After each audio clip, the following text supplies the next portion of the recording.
up guys, welcome back to my YouTube channel, TR Garage. Just got back from school. It's about 1:30 p.m. Walking back home now. I'm over here at Wonderland. I want to talk a little bit about what Wonderland used to be. So where this parking plaza is now, or this plaza here, used to be the Wonderland Amusement Park. That park I believe it was in the 80s. And that park used to have everything from merry-go-rounds to roller coasters. It used to take up this whole section where the mall is, all the way down to where that empty parking lot is. But what they used to have was merry-go-rounds. They used to have Greyhound dogs used to race that track over there. They used to have multiple different occurrences of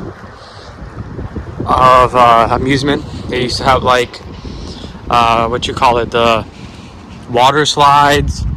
They used to have a ride called the Wonderland Log or something like that. But yeah, there used to be this whole parking lot, and over there now they're building a high school over there. Let me show you guys on my computer what it looks like beforehand. Here I have old pictures.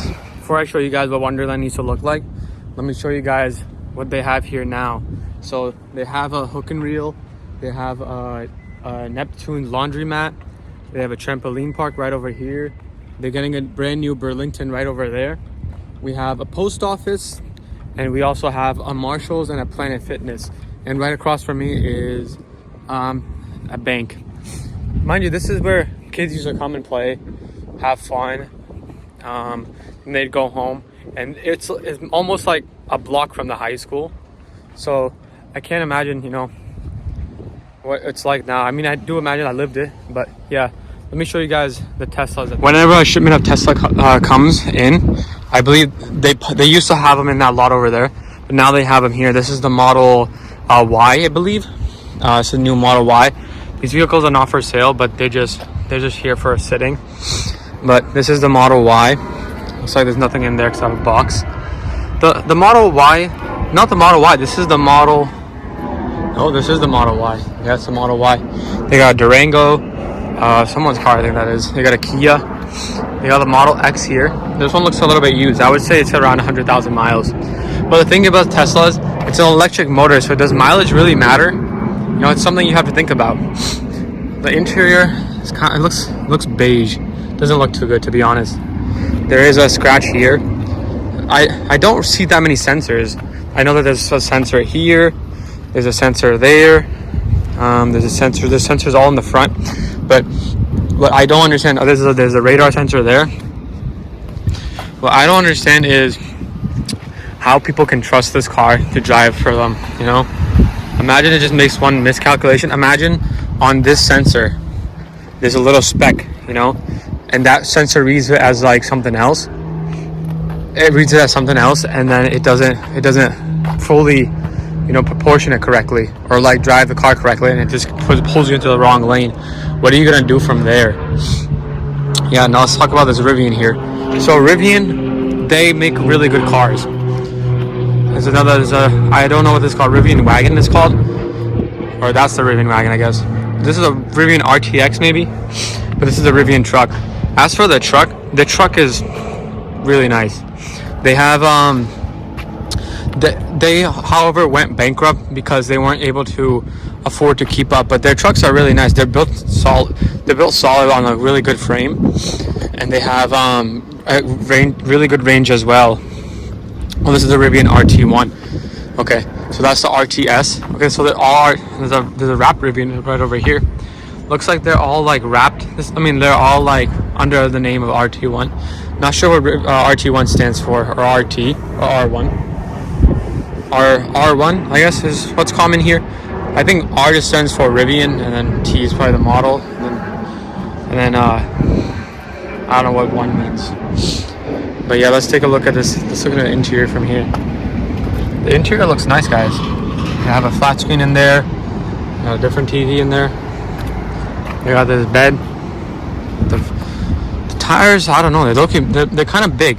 I'd imagine, it is an off-road rig, But I imagine the tires want to be smaller because it probably takes up so much battery life.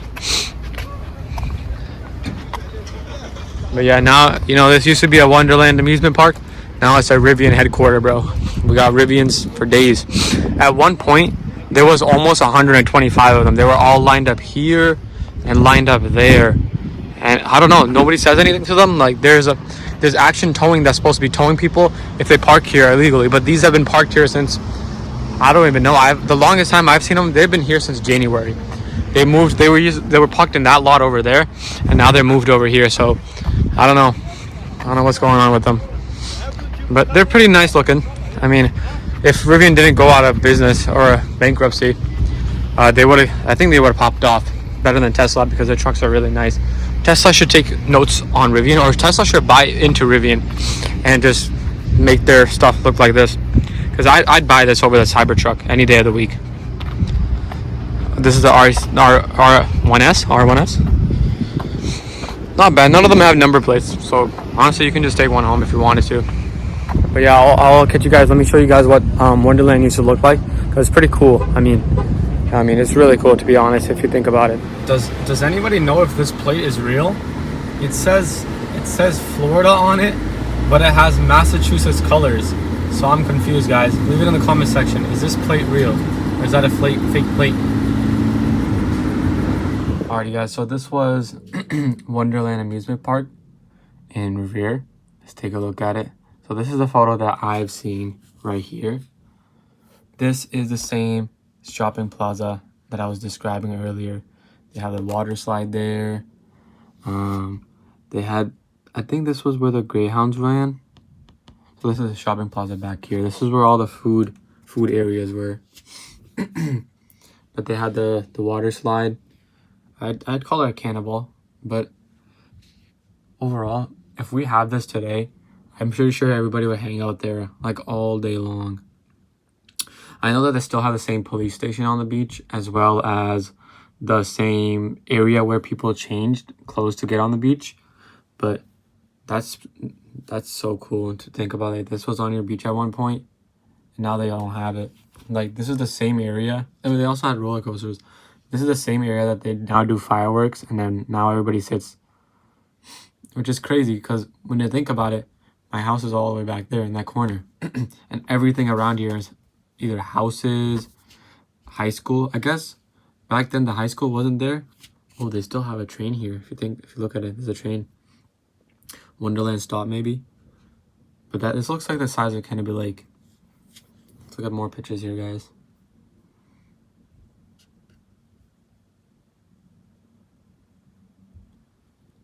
So cool to even think about that this was in your city. I guess this was the front gate. But yeah, let me know about your thoughts. Now the Wonderland Station. Yeah, this is what it looks like now. This is what it did look like, and this was also what it did look like. Now, wherever all those shops that I showed you earlier, guys, this is what was there before. And this is the greenhouse park that came afterwards. Now this is what it is now. But yeah, I don't want to talk much about it because post filming this video, or yeah, before I filmed this clip, there was word. So something major happened at my school today. Let me Google this for you guys. UMass Boston. So at school today, there was a threat of an active shooter, and in the moment, nobody could tell what happened or what was going on. So let me play a clip for you guys from News Center 5. This is the best case scenario, short of this not happening at all at the UMass campus. We are at Mount Vernon and the University of... Scene at UMass Boston deemed all clear after reports, shots fired, school police say. So in the moment when I first saw the headline, it said the shots fired, and we were getting notifications every few seconds of this East residential hall. At the moment, I didn't really know what was going on. It's only a place for people. University Drive North. We have some disruption here, so I'm going to send it back to you in the studio for the rest of this story. All right, Rondella, thank you so much for that. We will get back to you when we can. Of course, as you can see, this was the scene on campus early this afternoon. So this is the gym building, and this is back here is a residence hall.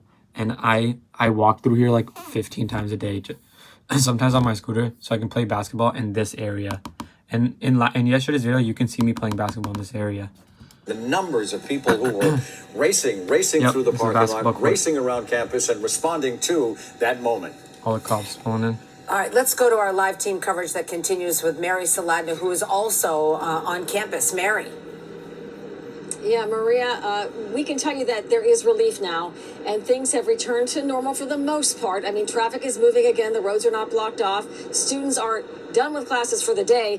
We did talk to over 24 students. None of them actually heard those shots, and that's important because many of them were right in the middle of the alleged threat areas on campus. Some were at campus center, the others actually in the East Building residence hall where that threat came in. I was on the 10th floor of the East Hall residence, and cops came up the staircase and they kicked the door down. And they had all tactical gear on and rifles, and they were like, "You got to get out. There might be an active shooter." They asked me if I heard gunshots, but I didn't hear anything. I was on campus center doing homework, and I just saw a bunch of cops running in, and everyone just started running away. And you didn't hear shots? No, I didn't. I just heard there was shots. Yeah, so those are two of a number of students who got the campus alerts, were right in the buildings where police were responding to and investigating the threat of shots fired, but no one we spoke to actually heard shots. They came face to face with a massive police response, and that, of course, really rattled a lot of students here. They'd say it's going to take a while for them to process what has happened. As one is, it's crazy what can happen in a span of a few hours. I mean, luckily there was no one injured in this case, and it was just a false alarm. But in the case where this was real, UMass Boston got to step up their game, because the alert that went out was just, oh, there's a little brawl going on at East Residential Hall. If there was an active shooter, you should announce that there's an active shooter, and you should have the whole place on lockdown. I mean, luckily I was not there, and I had class that was remote.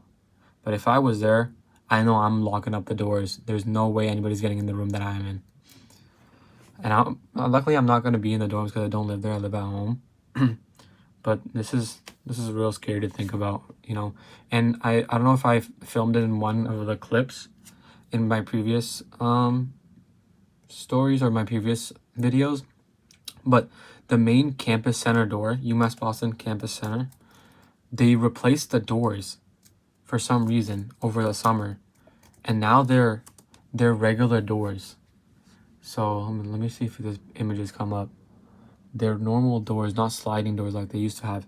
So in this picture, you guys can see that there's sliding doors here, 3 main sliding doors, and all 3 of these can open up anytime and let hundreds of kids out at once.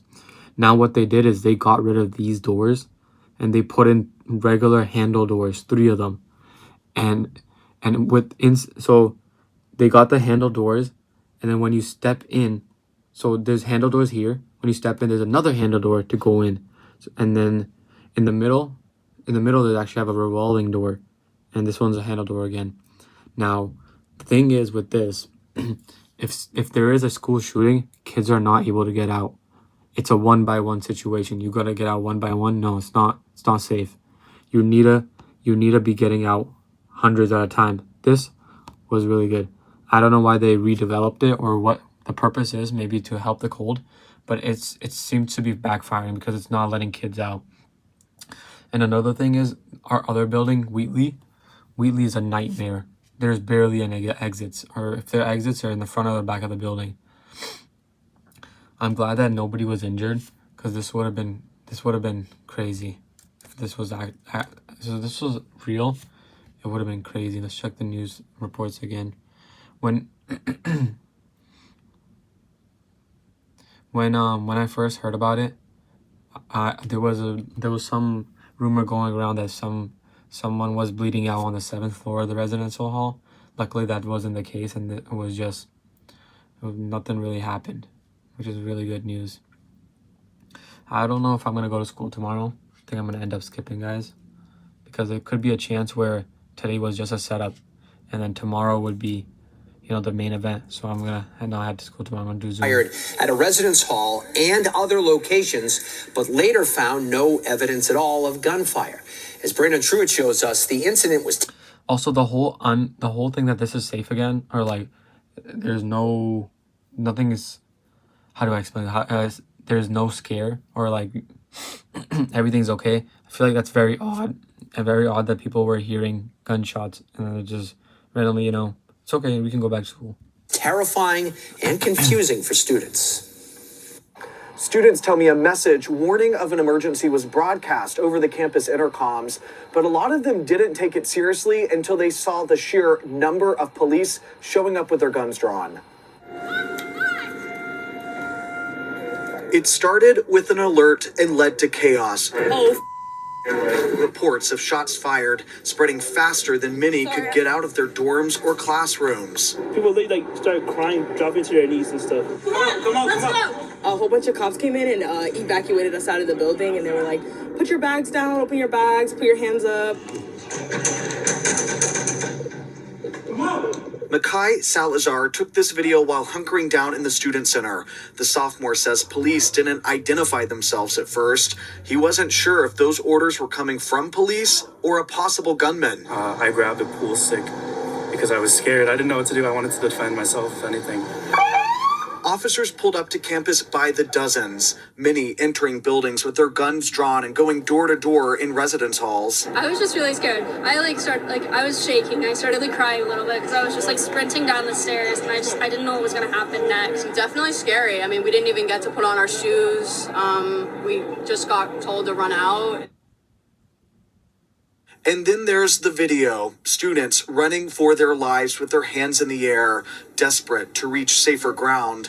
When the buildings were cleared and the search is complete, the university president writing, no evidence of any gunfire was found. Families lining Morrissey Boulevard waiting to reunite with loved ones. Thankful this wasn't worse. I feel like this is all really overwhelming and crazy. I never would have thought this would be happening. I mean, with everything going, the little false thing at U Lowell, I mean, this is crazy to now UMass Boston.